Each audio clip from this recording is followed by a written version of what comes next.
We'll give it a second, let some people get in here. Yeah. Has it rained down there at all today? It's been pouring down here all day. That's why I sent you that message earlier. Yeah. About the building. Yeah, it's still, about your boat. It's still pouring here. Dude, I got leaves all over it. It's driving me nuts. My OCD's kicking in. Better get Jimmy out there. Get those leaves vacuumed Jimmy. out. Yeah. Pick them leaves up. Where's our youth angler? He's not going to join us today? I asked him, you want to give me 2 seconds? I'll yank him out here. Yo, go grab him.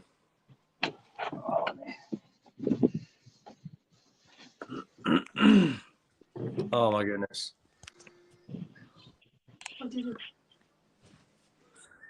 All right, Daniel's going to go get his boy, who was our top placing youth angler of the event. I'll get us kicked off, guys. We had CJ Brown last Saturday. Andy and Joe blow me up with text messages. We had CJ Brown last Saturday. We had a little bit of a weather scare in the middle of the night, which I think may have contributed to a couple anglers not being able to make it. We ended up having 13 boats there. It was a great turnout. There was a total of 64 fish caught for a total of, what was it? I think it was 64 fish for 400 and some pounds, I think. We had a good turnout. There he is. What are you doing, Junior? Nothing. Nothing? Well, you're on a podcast now. You're practically famous. Mm-hmm. You already knew that, didn't you? Yeah. All right, guys. So here at the first 15 minutes of the segment, before we dig into CJ Brown, I wanted to introduce you guys to Daniel. He owns All Flooring Ohio, which, as you guys see on our Facebook page and everything we post, is the headline sponsor this year for the Mid-Ohio Catfishing Trail. So I wanted to give him 15 minutes, kind of give you guys a background on what he's got going on and what he sees moving forward for the trail. So, Daniel, take it away. Oh, well, what do you want to know? It's hard for me to hear, but I can definitely do some talking. Well, talk away. Kind of give your background on fishing, which I know tournament fishing is new for you. Yeah. But just kind of give background on fishing and what made you want to sponsor the trail and kind of what your hopes are moving forward with the trail. Well, the background on fishing is just, just kind of like good old boy bank fishing. I grew up around it. We lived on a 400-something acre farm out off 52. So I'm familiar with Ohio. We had big channels that would run off our property or off the Ohio onto our property and had just big pools of the river. And I probably, when I was half his age, I remember my dad catching a, big snapper right there and just me and my uncle catching fish. And he's sending me up to the house to pull grates out of the oven and go cook them on the bank. So no real logic to the kind of fishing I learned. And then I just always have done it. And then when he passed away, I just hadn't done it since, really. I've tried to take them out a couple times and do some catfishing, and that's why I had some of the poles that I had and things like that. But yeah, not a ton of knowledge. Just there was always just kind of hidden back in there like a desire to want to fish and stuff, but no real consistency. I would say to it up until this point. Now you're a fishing machine. I'm trying. I know I got a lot to learn, but I have the heart and the mind and to listen to people that's been doing it all their life and always have an ear to hear the advice that's given to me. Well, good. Yeah, I mean that's all you can ask for when you first get on a boat on the river. I was clueless when I did it too. But it was guys like Joe Granada that took me out, and he's like, listen, this is how you read side scan, and this is what you need to do, which is why I'm always willing to share what I've learned with other people, like I have you the last couple trips to the river.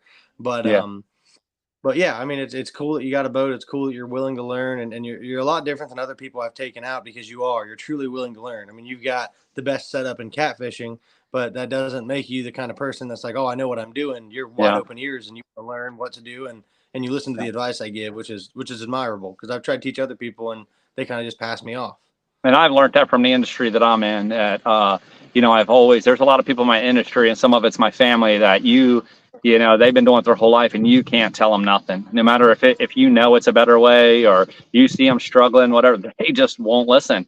And I have never been that way, and I think it's because I grew up with nothing that I was always willing to listen to somebody else. So I've always been that way, whether it's a helper that just showed up on a job site. You just never know a different man's perspective and point of view. So if you can always listen to that, there's always room to grow in your life. And I've done that in flooring industry.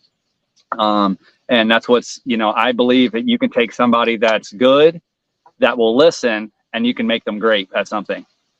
And that is true in the flooring industry. I have trained a brother-in-law of mine that has had a bad past and got his life turned around. And I taught him 1 year on how to do flooring the right way. And I'd put him up against a 20-year veteran right now, just because he would listen and he had a mind for it. Well, and you're also one that practices what you preach. Like I said, as I've been teaching you what I know about fishing, which I'm not the best cat fisherman in the country. I'm not gonna say I am, but the little bit of knowledge that I know and that I'm willing to teach you, you're always, wide-eyed, bushy-tailed. You're ready to go. You want to hear what I have to say. I know it's hard for me not to want to. It's hard to not go fishing right now. I want to go down to the river. I want to go. Right now it's raining. I'm sitting out here in the rain. Well, goodness, that really nice boat has a really nice top. You better head down there. It's not up though. It is down. That's one thing, that you guys will learn about me as we go. I'm a very dedicated person. I'm very loyal. And you'll never find somebody that's more true and loyal and stick with who I stick with than me. It's just the way I was raised or lack of being raised. I'm just a very loyal person. Well, good. Why don't you go into, you're semi-famous yourself, not in fishing, but why don't you kind of touch on, I watched some episodes that you were on just today, actually. Why don't you go into did ya? How you built your brand and what you got going on? I have a brand around lead sled racing. Also, that is, we street race, me and him. There's videos of me and him out there in the streets of Mississippi, 3 o'clock in the morning, foot racing for $10. Like we, I love street racing. It was a big part of my life for a long time. And I have built some very nice cars, very expensive and fast. And lead sled right there. It was a 63.5 Galaxy twin turbo Coyote. And I went out there and I was able to race with some of the best on TV on the street with that car and win. And, and it just kind of through the stage 2 of that build, just took forever and kind of I slowly started fading away from it. And then I bought a couple more cars and it's just, I want to do something that's more inclusive. Racing, I feel the Lord had been impressing upon me. It's a very selfish thing. And it just consumes my time. It's all night long and I can take him, but that's it. And, so I just kind of made the decision that I was just going to let all my race stuff go. Sold all my race cars and, was doing not a whole lot. I got a hot rod truck that I have been building and cruising around and, but this, I just had my race car money put up and Rachel told me the parable about the man that just put his money up, the Lord took it away. And then the next day I started talking to Steve down there and I was like, man, I want to spend like $5,000, $10,000. And he started showing me the Sea Arcs and I'm like, listen, dude, I'm not doing that. I'm not going to do it. And then he showed me one and then I showed Rachel and she loved the layout. How it was kind of like had the pontoon seating or up front and stuff. So she loved it. So I took that as a key. I was like, go find one. You could buy that one. Yeah. And it's just funny how the Lord works things out. And cause I always knew he had been fishing. So I knew when I needed to ask a question, I was going to go to him to try to start my ball of information. And he ended up finding one. And it was really cool. Supposedly the story was the first Sea Arc ever made. And we kind of liked it. But it had been used in tournaments for 4 years. So it was had stickers all over it. It needed some love. But it was priced right. And then I'm like, well, let's see what else is out there. I said, make a post. A lot of cat fishermen, these boats, people know you. I know race car people, And so he made a post and like an hour later, it's like, hey man, there's a Sea Arc like 15 minutes down the road from you. It's brand new and it's fully loaded. It's worth going and checking out. And I'm like, okay, like worst case scenario, I get to go step on the boat, kind of feel it out and see if I even like it at all. And so we drove over there literally 15 minutes down the road and, talking to guys like, man, I got a ton of money in this. It comes with everything. And I'm not going to let it go for nothing and lose my butt on it. And I was like, that's fine. Okay. What are you thinking? And he told me X amount. And I'm like, I ain't doing that. And he's like, well, what are you thinking? And I was like, well, I'll give you payoff on the boat. And he's like, he laughed at me. He was like, absolutely not. And so I just kind of went home and prayed about it and asked if that's the one the Lord wants me to get, he'll open the doors and the opportunities. And so I wake up to my phone with a message because he was supposed to go fishing that next morning about 4 o'clock. So I woke up, you know, in the morning to a message that had been sent at like 4:17. And it said, hey man, I've gave it a lot of thought and I really feel like the Lord wants me to sell you the boat. I'll go ahead and sell you the boat at payoff and I'll still leave it fully loaded. And I just couldn't believe it. You know, I was so anxious because it was Saturday at that point. So I couldn't even buy the boat. So I knew there was 2 days that he could change his mind to buy the boat. And when I say this boat came stocked, I mean it. There's like 4 spools of leader line. There's thousands of dollars. It's fully set up. You've got everything you need to fish. Yeah, leaders, and there's sinker. The lead in here. There's probably like, I don't know, probably $1,500 worth of lead in it. It came with all the poles, like the Hummingbird, the trolling motor, everything, man. And you know, and he said it all just stays. And so Monday rolls around, and you know, and I was spinning a lot, and I was like, kind of, you know, stressed me just a little. And so he said after I paid for it, he's like, man, I was stewing all night, not wanting to do it. And he said the Lord had told me, just go let him be fishers of men. And which is, he didn't know at the time, but I have been hashtagging that. And then he had saw it the next day and just thought it was, he just chuckled over it. And but on my way, you know, stepping out in faith, going ahead and buying a boat, on my way to go pick it up, my engine builder called me. I had a really mega billet engine just sitting there that it's been sitting there a year and a half. I forgot I even had it. And he's like, hey man, that guy ended up buying your motor. You know, I got the cash here. And that was half the price of the boat. So it paid for a good portion of the boat already, gave me my money back, which was really cool. And that's just where the stepping out in faith, and the Lord returned it right away. Hey, Toby, I'll answer your question real fast. We are allowed up to 3 adults in the boat and as many youth as your boat can hold, Toby. That's why I pinned that comment there. I just wanted, once Daniel was done there, I wanted to answer that. I can't really see the comments. They're showing maybe when they actually comment, but I can't see nothing to even refer to them on my side either. I did see when it come up, but that was it. Yeah, he was just asking about how many people are allowed to be in the boat. Let me talk to Junior for a second, if you don't care. Buddy, how was it for your first tournament down there on CJ Brown? It was good. I had a good time. It was awesome. I heard you were quite the bait catcher. Yeah? It's buddy, you want to give a shout out to the people that gave you those hooks and the bait?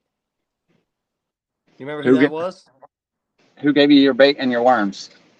That dude at the tournament that worked at the Howard General Store. Your Howard's first fishing sponsor. Howard's General Store. Howard's General Store. Pay attention. Yeah, so he Junior fished the last tournament there. Howard's General Store hooked him up, gave him some worms and some hooks to catch our bait, which it was great. Eric Holland says, "What's up, Peyton McGarry? We will see you on the bay on Saturday. Absolutely, Sean. You're still welcome to come and fish as many as you want.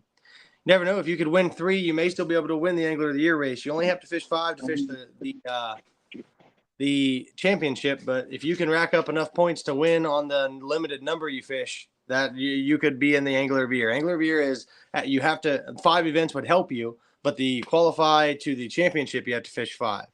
But Daniel, to wrap up with you here, I wanted to say that we are super thankful for everything that you're doing for the trail, for all Flooring Ohio, and I'm excited to teach you how to catfish. I know John is super excited to fish with you. We've talked about it all day long. So today?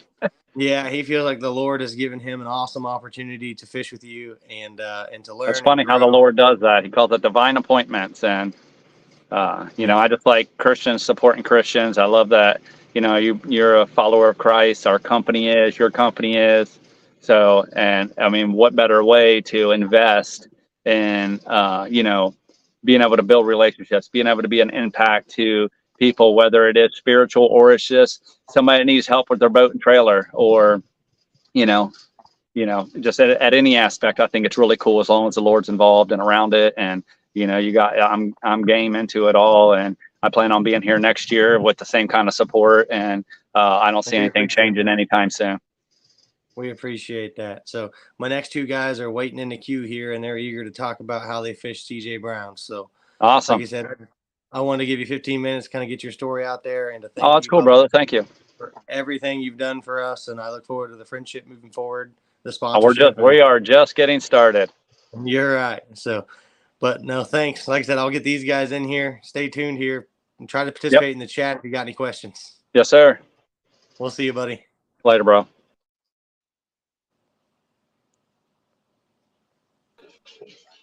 I had to wait until that was over before I could add you in here, Joe. So, all right, guys, back to what we were talking about just a little bit earlier before Daniel came on. We fished CJ Brown this weekend, which is really an underrated lake for what they got going on. It is a lot of small channel cats, medium-sized channel cats. You're obviously not going to go there and get Sandusky Bay-sized channel cats. I had a good time. A lot of the anglers had a good time. We saw a lot of new faces. One of those being Sean Dolphin that actually ended up taking the wind, which is a buddy of these guys. They fish against him on Hoover. But I had a great time at CJ Brown. What about you guys? Yeah, always have fun fishing. Was it For sure. Was it what you expected? Worse than you expected? Better than you expected? It was about what I expected. Yeah, that's about what I expected. It's definitely, in my opinion, an underrated lake in Ohio. And you know, we have a lot of lakes here in Ohio, and CJ Brown just doesn't get enough love. Like I said, you're not going to go there and catch a bunch of them, but if you're Sean Dolphin, you can go there and wear them out. He said he caught 30 fish. He probably did.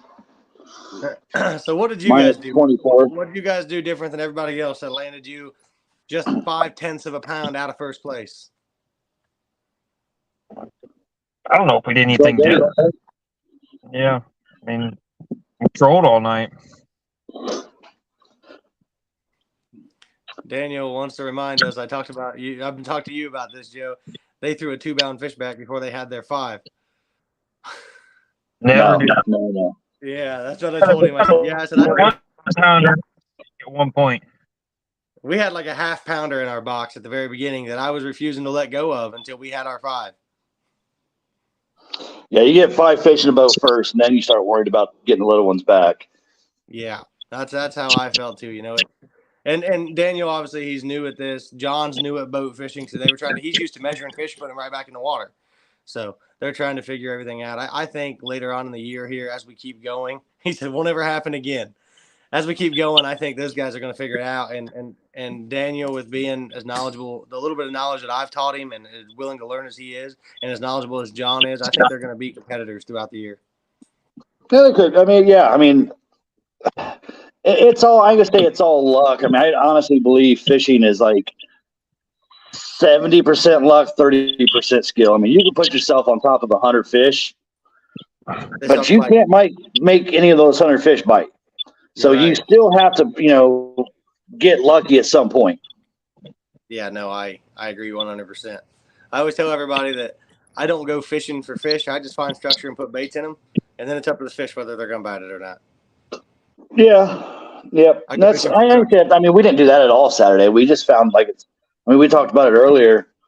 We just found a gradual flat where me and Andy, neither one had been at that lake before. We found a flat. It started off deep and went shallow, and we decided we was going to drag those baits, and it's going to hopefully show us where the fish are at. We found a pattern. We kind of stuck to it a little bit, and we got lucky and just happened to catch the right fish. Yeah, Chris Duffield agrees with us that it's mostly luck. But see, I went a different route. We found a point that dropped off real hard and just had a ton of fish stacked at the bottom of it. And I knew they were all going to be catfish laying on the bottom down there. The thermocline I found was about 13.5, 14 feet. And these fish were all stacked on the bottom at 12 feet. So we casted into them. We caught fish all night. There was just no size in that group of fish. And we left it twice, couldn't catch anything, and just kept finding ourselves right back on top of the same fish we were catching. Yeah. So, why don't you guys real fast give us a kind of breakdown on we'll start with you, Andy, on your fishing experience, what you got going on, what you've done in the past, and what you're planning on doing in the future. I mean, I started doing it about a couple years ago, so I think every year I do more tournaments. It doesn't ever slow down. I'm just gonna keep doing what I'm doing. I ain't gonna change nothing. Is it getting better? Is it gradually getting better for you? Yeah. Yeah, Learning new things, learning new spots to fish. I learn something new every time I go out. What about you, Joe? What do you got for us? I've been tournament fishing probably for 6, 8 years now, something like that. I don't know. Started off with my buddy Ron in a little small flat bottom boat. Went out on a lake, caught a fish one time. Was like, man, I heard they have tournaments. We can do this, and we got humbled quick. Show up to the tournament, and we finally realized, what you've been doing is not what you should be doing. Kind of talked to everybody, learned, and I'm always willing to try something new. I am somewhat stuck in my habits of what I like doing and what I don't like doing. But just happens to be pull boards and keep pulling boards and never stop pulling boards. No, I believe there's a time and a place to anchor. I mean, me and Andy's fished tournaments, a lot, and I can remember a tournament in Gallipolis where I was the one who said, "Hey, we should anchor up for the first couple hours." We did. We didn't. Wasn't successful, and we went and drug boards. I mean, I got no problem anchoring up. But I will say I'm more of a drag baits kind of guy. And that's kind of what I pride myself on doing, and I think I'm good at it. And I'll give props where props are due. I never drug baits a day in my life until I fished with you. So he taught me something. Well, we'll give him credit on teaching me something. I'm not like just like Daniel. I'm always learning too. I'm willing to teach Daniel everything I can, but I'm willing to soak in. I went and fished down in Clarksville, and they dropped the water 3 feet, killed the current overnight. The night before, current was running like 2 miles an hour on the Cumberland River. And I was jacked. I'm like, this is it. I'm going to go down here. I'm going to slay the flatheads. It's going to be a great day. Woke up the next day to 0 current. I didn't have boards. I didn't know how to drag. I didn't want to drag. So we anchored in no current all day and caught nothing. It was terrible. We ended up catching 5 fish, but they were 2 pounds. And we ended up not even weighing into that tournament. We just went home. And when I left there, I said, I will learn how to drag. That is exactly what I'm going to spend the rest of the week learning how to do. I didn't until I met you. We went and drug on Hoover and didn't catch any fish. But other than that, we caught 1 fish. And then I caught a little baby fish anchored. But we're also dragging in July. I mean, July's a tough month to fish.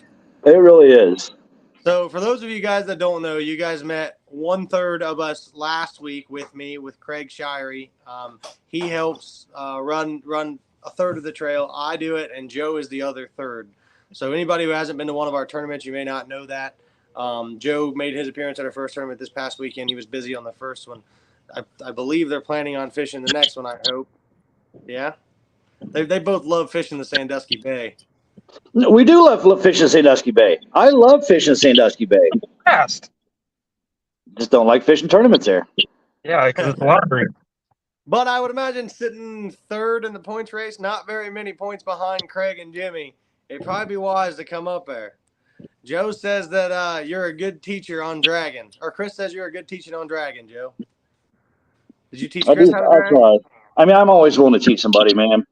And my way might not be the exact way to do it. There's 100 ways to do it. I got my way that works, and I that's how I do it. So let's move on. Let's preview Sandusky. You both have obviously fished there a ton. Joe, you put on an awesome veterans event in Sandusky every year. I was grateful to be a part of that this year for the first time. Daniel says he'll take you up on your dragon skills. Sounds like you and Daniel are going fishing soon. But I fished Sandusky. I fished your event up there with a veteran. Sandusky, I know that it's not online anywhere ranked the best cat fishery in the country, but I really think you would be hard pressed to find a better cat fishery in the entire country. I mean, you're not going to find a better. You're not going to find a better channel cat fishery maybe outside Sandusky and the Red River. There's no place in the country that can compete with it. Right. I mean, it's what just happened. Can you guys still see me? No, thank God. Oh, there you go. What happened. So it's it really is. It's just anywhere you can go. And yep, Bill, we were Dirty Dragon. Yep. Anywhere you can go in the entire country, you're not going to go catch as many concentrated 20-pound channel cats as you are at Sandusky. I mean, My best trip up there was 96 fish in 3 hours. And of those 96 fish, 6 of them were over 20 pounds. I mean, it was just unbelievable. And it was like the first 3 were 20 pounds. It was my second trip ever up there. So. And you didn't know nothing about it. You just threw baits out and caught fish, right? I went right where everybody else fishes, where there was 1,000 boats, and threw baits out. You don't need skill to do the Sandusky Bay. Dustin has 96 fish. My best day up there is 128 fish, but that was over 7 hours. Chris said you gave him some good tips that helped. He's a great guy. He gave me a lot of tips too that helped. But in my experience, this is the first year I fished the Sandusky Bay. Now, I did in that week where we caught 96. We went up there 7 times, caught 500 and some fish over 7 trips. I mean, it was just phenomenal. It was in May when the fishing is really, really hot. Yep. And we ran out of bait 3 times. I mean, it was just one right after another. We'd have 6 poles going and reel all 6 of them in. I mean, it was just unbelievable. The Sandusky Bay is by far the best fishery in the world, or in the country, which we're going there next Saturday. So just to do a little preview on that, what do you guys think over 5 fish? What do you think it's going to take to win the Sandusky Bay with 5 fish? Over 55, 70. 60 pounds. How much? Almost over 70. You say 70, Joe? I didn't hear what you said. No, I said 55, 60 pounds. You think that's it? That's it. I'm thinking somebody can get 2 in the 20s, because you're allowed 2 fish over 28 inches, and then pair that with some 10s and 12s. I'm thinking 70, 80 pounds. I'm where Andy is. August is going to be a tough month to fish. It's not May no more. That's true. Yeah, that's true. I guess I will bump it down to about 60. Tyra fishes there every day almost, and she says 70 pounds. It wouldn't surprise me, but I'm gonna be in a 55, 60 pound ballpark. Bill Bowen says 90. John Waters says 100, and Peyton says the best night on Sandusky Bay, they caught 200 fish. Peyton's been fishing up there a bunch in the last 2 weeks, and he's been killing them too. I mean, he's posting pictures nightly, and he says 65 pounds to win. So just to give everybody a kind of preview, you've got everything there from 50 to 100 pounds that could win the Sandusky Bay. I don't think it's going to get to 100. You'd have a lot of really fat unders to get to 100 pounds. But I did see Tyra was in here, and I wanted to thank her. She put together a basket for the top placing veteran and the top placing youth in this event, as well as I believe Craig and maybe her. If not, I know at least Craig is coming up to fish. So if you guys want to get your Dirty South Dragon weight orders in, they can deliver them to the boat ramp, save you on shipping. Also for this event, I wanted to give a shout out to the Sandusky Bait Company and Hammer Time Lures with Steve Hammer. They are the event sponsors. So at the ramp that we are doing signups at Shelby Street Boat Ramp, there's a bait shop that sits right there. He has vowed to have everything a cat fisherman could need on the Sandusky Bay for this tournament. So he's going to have bait. I'm sure he's going to have hooks. He's probably got sinkers. He's going to have drinks and snacks and anything we could want. Steve's a great guy. I'm actually taking him out fishing Thursday night when I get up there. I will say Sandusky Bay is one of the places where using like frozen shad or something like that, you wouldn't have a problem with it. I mean, it's one of the places where if you got a bag of frozen shad in your freezer, throw it in your cooler, take it with you. They're not as finicky there, say what they are like a CJ Brown or Hoover, Delaware, somewhere along those lines. Yeah, when you pick out, like when you go up there, you can drive down the bank right there at the Old Bay Bridge and ask people what they're using. You'll get hot dog, bologna, shrimp, shad, bluegill. You'll get everything. Cherry chicken, regular chicken. Joe says, I'm bringing a bag. Or Craig says, Joe, I'm bringing a bag. Craig will just take it off the back of my truck. But yeah, I mean, you'll get everything from bologna and hot dogs to filet mignon shad. I mean, they'll be using everything, and every single one of them be catching the crap out of them. There is just a lot of fish in the bay. It doesn't matter what you throw in there, as long as your hook ain't bare, you catch fish. I mean, I was there today. We tried to perch fish, and it was too rough, so we stayed around the boat ramp. We still caught 10 or 12 fish today. Yeah, and weren't even really trying. No, I didn't even have no bait. I got some shad that were like that big. Really? Mm-hmm. So I am super excited for the event. We got on top of Dirty South Dragon weights, Craig and Tyler are giving some stuff. We've got Cat Mom Industries is doing a $75 gift certificate to the top placing female. of course, we have Daniel with All Flooring Ohio, who's taking care of a bunch of stuff for us as the headline sponsor. We're going to. I don't know that we'll have T-shirts there with us, but we're going to be selling T-shirts and hats for the trail as a pre-order that I can bring the following week or following 2 weeks when we meet at Griggs. So we have a lot of stuff in the works. We got a lot of stuff going on. We have some big sponsors for next year that want to jump in that I'm excited about. Tonight, right now, you guys are going to get the first look at it. I'm going to give you our tentative schedule for next year. I cannot give you a finalized schedule because there's some permits that I can't pull yet. Most of the permits for this schedule have been pulled to fish there, but we have to wait. You can't go further than a year out. So once I have all the permits in hand, I'll finalize it, but I don't expect anything in this schedule to change. With that being said, if there's any other tournament directors in here, I just want to make it known I'm not out there trying to step on anybody's toes. I don't want to cause any issues with my schedule. You guys are more than welcome to schedule on top of me. I have to get this schedule out and released because a couple of the big sponsors that I have coming on next year, they need to make a decision in the third quarter, which we're in right now. And because they have to make the decision in the third quarter to put the money out in the first quarter. So they want to see my schedule. They want to make sure we're doing the right number of events that I promised them we were going to do before they can do that. So that's the reason I'm releasing the schedule today. Like I said, though, feel free. Any other tournament director, I do not want to feel like – I don't want you guys to feel like I'm stepping on your toes. Please don't think that's it. Stop it, Joe. Please don't think that's what we're doing. But feel free to schedule your tournaments as you normally would. And if they happen to fall on top of ours, none of us are going to be worried. Me, Joe, Craig, we've already talked about it. We understand that there's more tournament trails than just ours, and we're more than happy to help support you guys in any way. I just wanted to make that known before we go through this schedule that there's a lot of tournaments on this schedule. Feel free to post on top of them. A couple of the big sponsors I have lined up wanted us to have at least 20 regular season events before we get to the championship. So our tournament schedule next year, I'll tell you how I came up with it. It's 20 events, 20 qualifying events. It's going to take 8 events to qualify for the championship. It'll also be your 8 best finishes for Angler of the Year. The tentative numbers right now, Angler of the Year is going to pay $5,000 for first place. Overall points winner is going to pay $1,000 for whoever wins the overall points. And the championship is going to pay $4,000. I believe all of that money's coming in sponsor money. As I said, those are tentative numbers right now. Don't hold me to that. As well as we're hoping that each event will be a $500 sponsorship as the event sponsor instead of $200 as it is this year.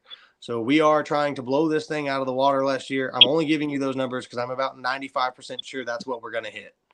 I've been on the phone, as you guys know, since the day I started this thing with a lot of people, and I have a lot of people really excited to be a part of this thing next year.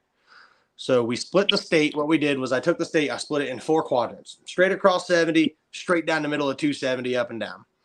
I picked 5 events from the northeast quadrant, 5 events from the northwest quadrant, 5 events from the southwest quadrant, 5 events from the southeast quadrant.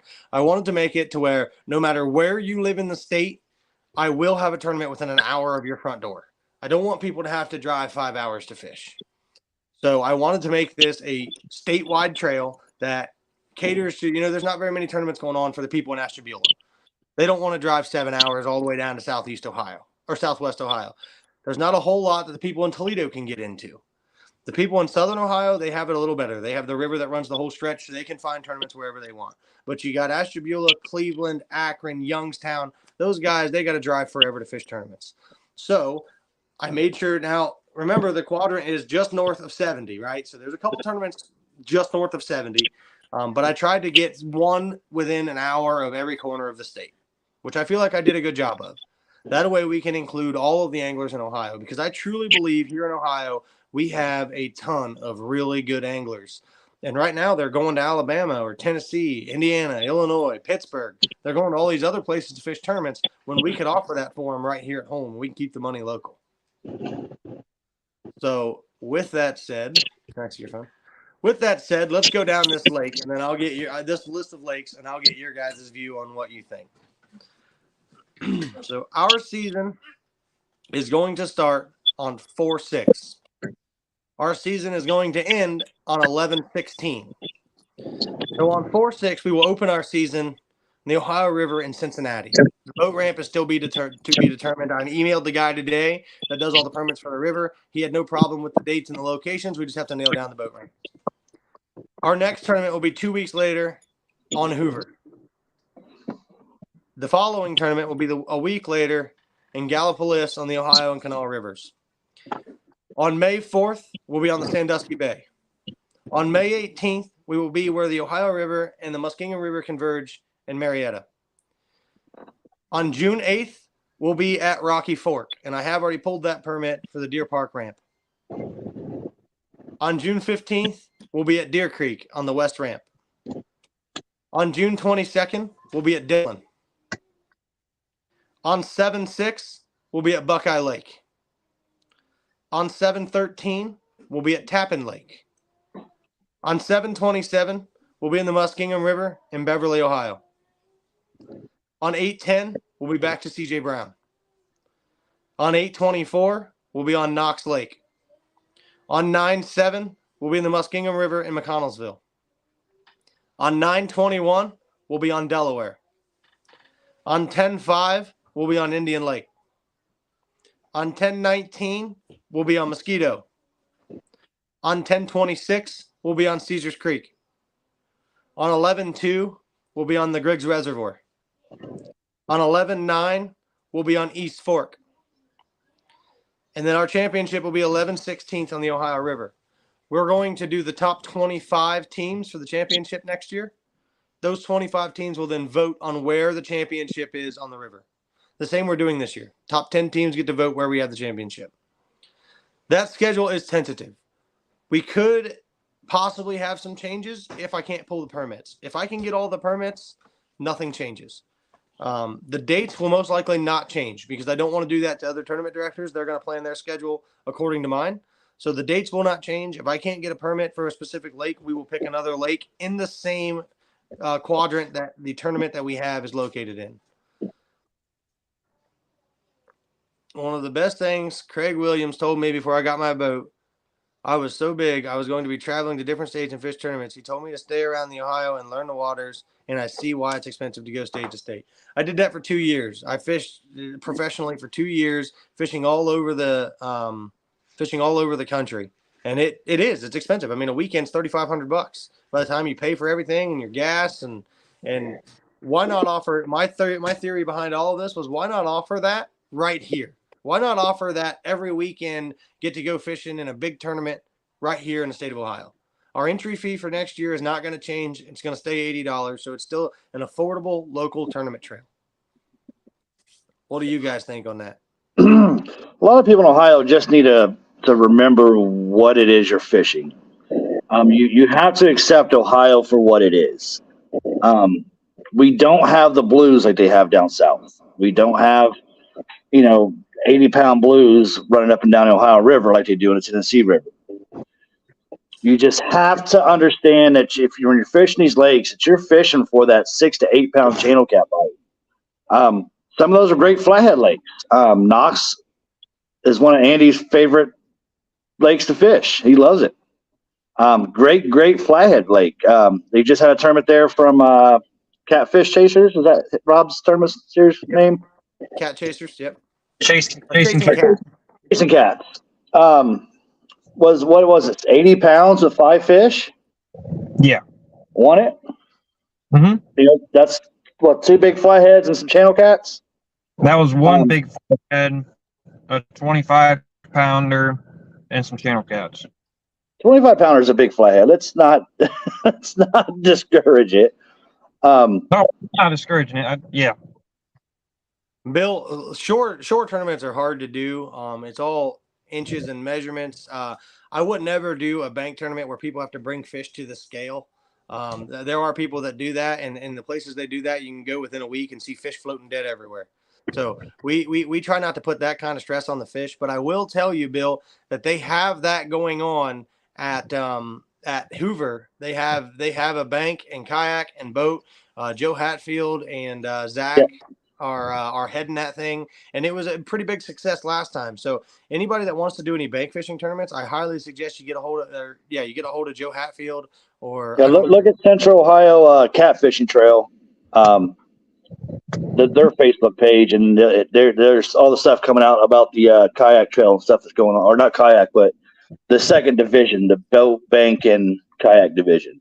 So they are doing something for the bank fishermen. I don't think I'm quite ready to jump into that yet. I got to get this thing nailed down and running as smooth as a steam engine before I can do anything else. I think they're doing something for the bank. I'm pretty sure. I thought I saw that they were going to keep the bank division with it. Good. But they're looking to back to remember what I was saying. It's just you got to accept these lakes in Ohio for what they are. And like I said, they're going to be channel cat lakes. And that's what Ohio has to offer. And if you can make yourself a good channel cat fisherman, you can go these other places and find fish the same way. You just can't expect Ohio to produce 100-pound weigh-ins. It's not going to happen. Tyra's going to send some Shane Henderson towels as well to send with Cleat when he gets here. So that's awesome. Thank you, Tyra. But yeah, that is Ohio fishing, and that's what I tell everybody. I was actually telling Daniel that the other day. If you can make yourself great at catching channel cats here, that will make you a phenomenal river fisherman wherever you go. I mean, the river's easy. I'm not going to lie. That's why I enjoy fishing the river. These lakes are a whole different ballgame. It's a lot more challenging, especially if you're going to try to target flatheads. I have yet to catch a flathead in a lake inside of the inshore in Ohio. I haven't done it. So you can put me on the river and I'll find the flatheads every day. You put me on a lake and I'll channel catfish because I'm not good enough to find the flatheads on a lake. But if you can master channel cat fishing here, you can master the lakes that we're going to fish, Hoover and like we have Seneca on the schedule this year. It has blues. Caesars Creek has blues. You can master how to catch those inshore and off the rivers. Then that will make you a much, much better river fisherman. And you can go anywhere in the country and catch them. I fully agree with that. When I fish professionally and I travel with the national tour, I didn't go to a single river that I didn't catch my limit of fish. I always caught my fish. But you put me on a lake, like if you brought me back home and I fished one of Willie Smith's tournaments, I struggled. Now I have yet to not catch all my fish, knock on wood, and that'll happen at Sandusky. But I seem to always find the fish here. I struggle sometimes with finding the bigger fish. And that's what you really need to hone your skills on, how to find those big channel cats, how to target them, and how to catch them. If you can get really, really good at that, you'll be an elite fisherman no matter where you go. Yeah, Sean Dolphin's really good at finding good channel cats. He's a phenomenal channel cat fisherman, especially some of these local lakes around here. He's got these things figured out. Yeah, and I don't think he had fished CJ Brown before, and he came right in, figured it out, and won. Nope, me, him, and Andy, neither one has ever fished that lake. That's the first time I've ever been on that lake at all. Yep. And I've had people ask me, why are you doing such a big deal for all these channel cat lakes? It's not the lake really that I'm doing it for. It's the anglers that just want to fish every weekend. I just want to go fishing. I just want to fish and I want to competitively fish. A catfish is a catfish to me. If we're catfishing, then we're catfishing. I get just as excited over a 12-pound channel cat at Deer Creek as I do a 70-pound channel cat at the James. I mean, my excitement comes from my expectations of what I'm fishing. Now, if I went to Deer Creek expecting to catch a 60-pounder, I'd be pretty disappointed all night. Yeah. Yeah, and you can fish these local lakes in a 14-foot boat with a little live boat. You don't need to have a 17-foot boat with the motor and a big live well to be safe on these lakes. I mean, yeah, we want you to be safe. Let's not take that away, but you can safely do it on a 14-foot boat and be okay. It's been done. That being said, when takeoff happens, you do have to be mindful that you are in a smaller boat. That can get a little hairy sometimes too. Yes, it can. And that's we try to warn people in small boats, hey, stay off to the side.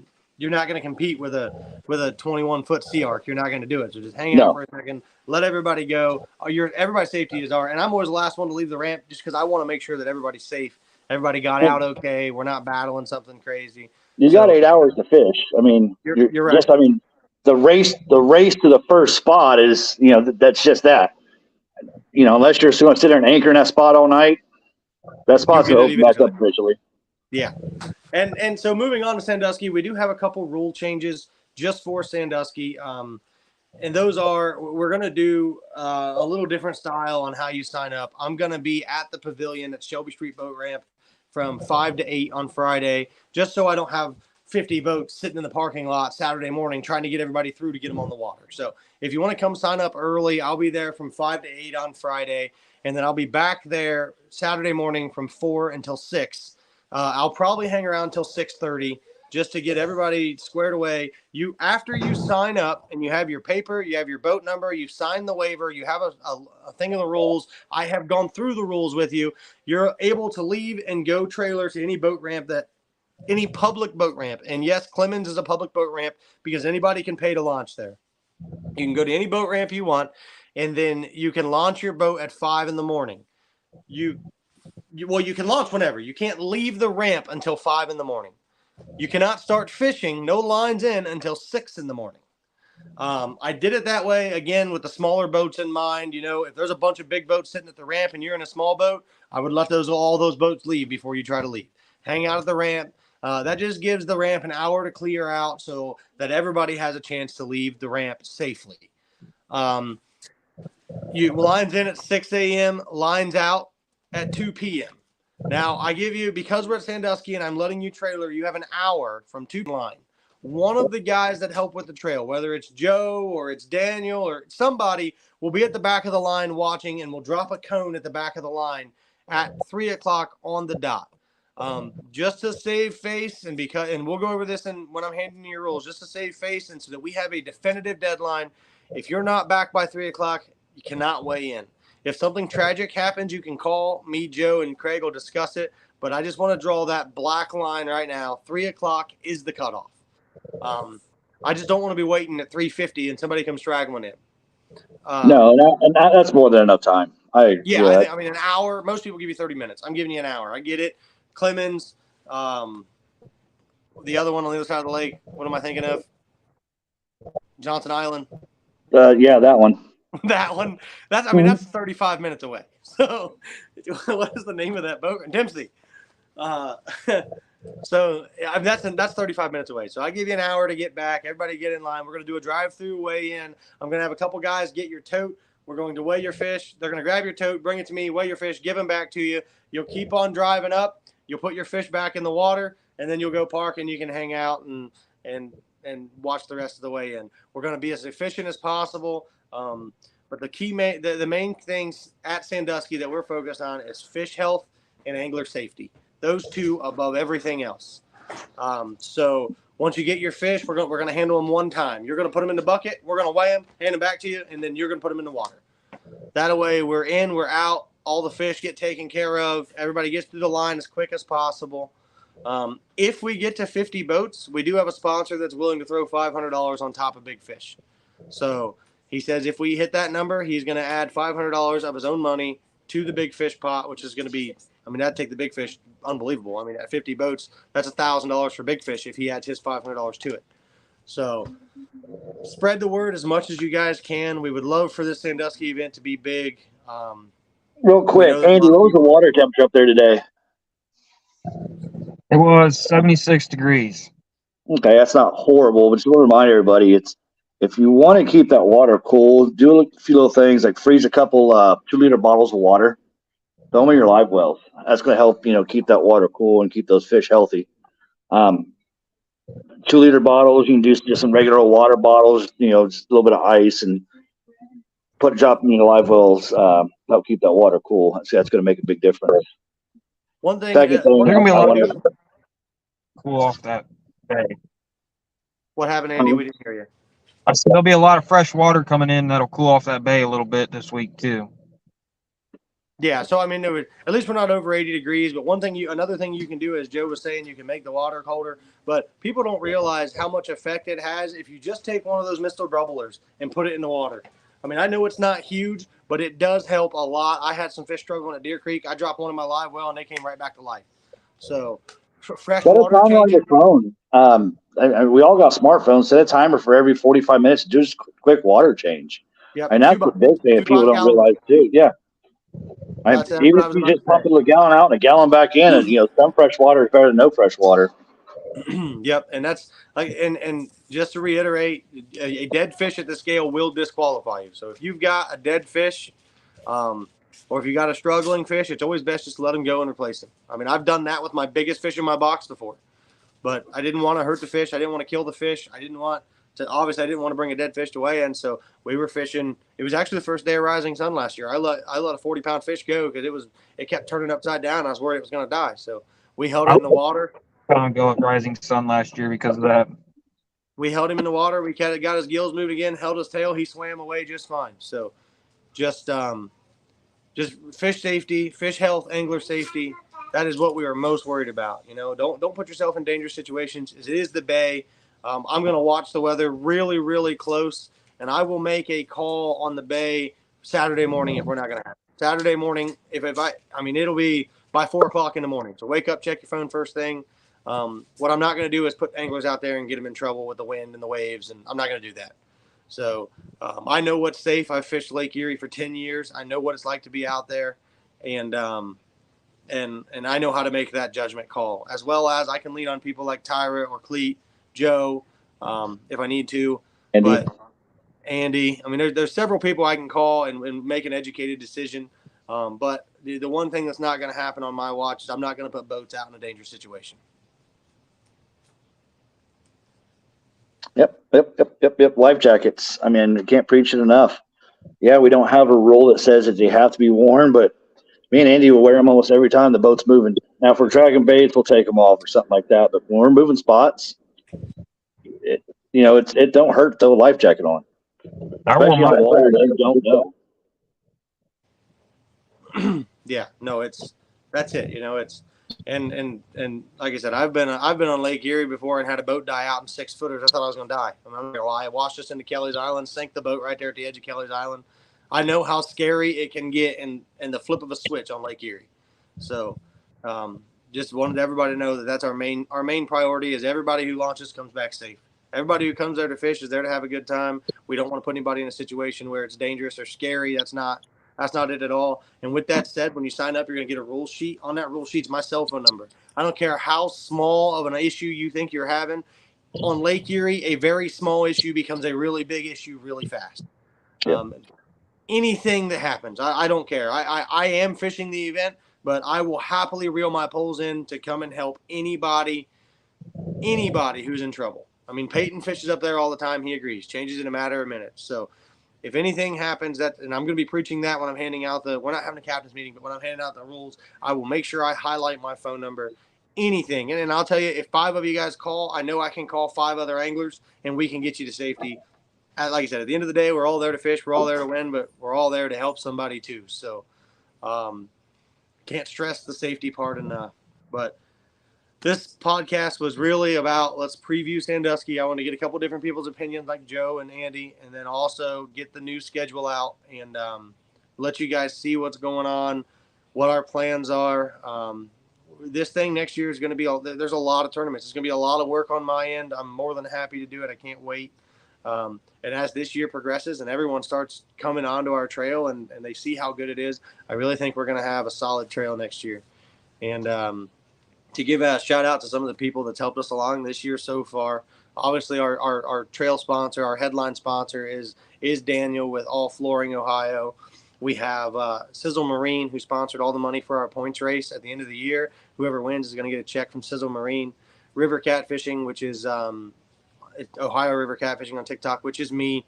I've covered, Lord only knows how much, and it all has come from money that I've generated on TikTok. So I just put that TikTok money back into this trail. Really, TikTok started this trail. I haven't used a whole lot of my own personal money. I made money on TikTok. I transferred it right over into this.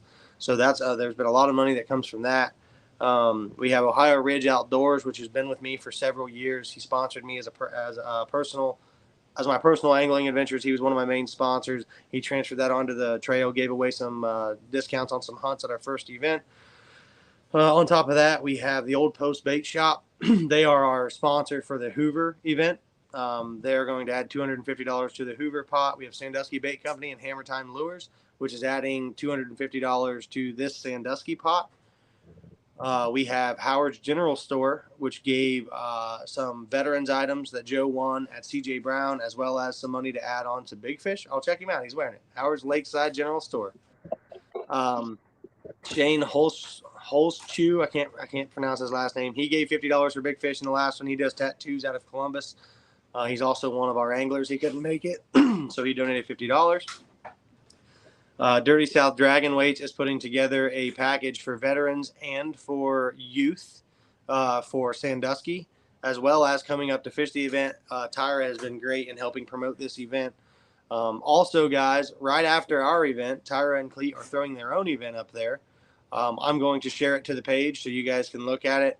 That's actually a 2-day event on the bay. I'm kind of excited for that. It's going to be a good time. Cat Mama Industries, Robert and Jerry Gilchrist, they gave a $75 gift certificate to the last angler, the last lady angler, highest placing lady angler, which was Tara that fished with Sean. And then they're also doing the same for this event. And then they'll be doing a gift basket for every top placing female in all of our tournaments. And Hillbillies Sublimation and Towels, they do a free jersey to all top placing youth in every event. So I'm pretty sure I covered them all. Almost positive I covered them all, actually. But we couldn't make this happen without those guys. So if you guys could just go give their page a like, say thank you, let them know how appreciative we are for everything that they've done. They are a huge making what we're doing happen. It doesn't matter if it's someone who's just given a T-shirt or if it's someone who's given thousands of dollars. Everything they do, everything they put towards what we're doing, everything they help with just helps us get to our goal faster. So we are super excited for Sandusky. I cannot wait. I think we're going to have a great turnout up there. I've had a lot of people messaging me today asking questions, and hopefully we see Joe and Andy there. They'd be crazy not to come, sitting in third place. But do you guys have anything else? No. You guys had in the comments have any questions? Daniel said Elijah was so happy. Elijah was our top placing youth at the last event, so he gets a jersey. And he was a great bait guy too. He caught all their bait that day. Hey Daniel, send me a friend request and I'll get you out on the water somewhere. I mean, I'm not against sitting aside of an easy cat fishing one time. I mean, I'll take you out there and teach you some dragon. I'll teach you my way of dragon. How's that? Daniel said he caught all of his bait. Anyone that doesn't have a boat that would like to fish, let me know. I have an extra spot and can make it happen. Peyton, there is a guy from Springfield that was looking for someone to fish with. I'll see if he's still looking. But I appreciate that. Peyton, why don't you put that comment on the post for the tournament as well, the one I shared, the one that's been shared 150 times. He said, haha, amen, brother. I can use some help. But I will tell you, sitting on that Easy Cat's pretty nice. It's like sitting inside of an empty school bus. It's real nice and comfortable. You got tons of room. I'm going to put the lines out, the boards out. I'm going to go up to the front and take a nap. I've always wanted to do that on an Easy Cat. Every time I see Justin Connors, I'm like, I bet that'd be a good nap spot. Oh, yeah. I bet. So I still nap no matter where you're at. Yeah, he's a nap taker. He is. Hey, when you're old, you got to get it when you can. So, but yeah, it's Sandusky's going to be a good event. I mean, and we're looking forward to the future. I mean, we are truly bringing something to Ohio that I don't remember ever being here. I don't remember there being a trail that included everybody in the state, fished all over the state with a championship at the end and a points race. Have you guys ever seen anything like it? Not yet. Nope. So that's our goal. You know, we want to bring that national trail feel right here to our home state while keeping all the money local, supporting local businesses and fishing local lakes. And then, like I said, there are a lot of channel cat lakes, but we have the occasional opportunity to go catch big fish as well. Oh, yeah. Yep. So anything else from you guys in the comments? Final call. I try to keep these things at an hour, and we got 1 minute. Went over by a minute last time. We will be doing, obviously, a follow-up the week after Sandusky. If you guys didn't see this week, our angler of the week was Pamela Smith. It was Pamela Smith. We met Pamela at the boat ramp. She was just a bundle of joy, wasn't she? She was happy and ready to go. Her first catfishing tournament, and they actually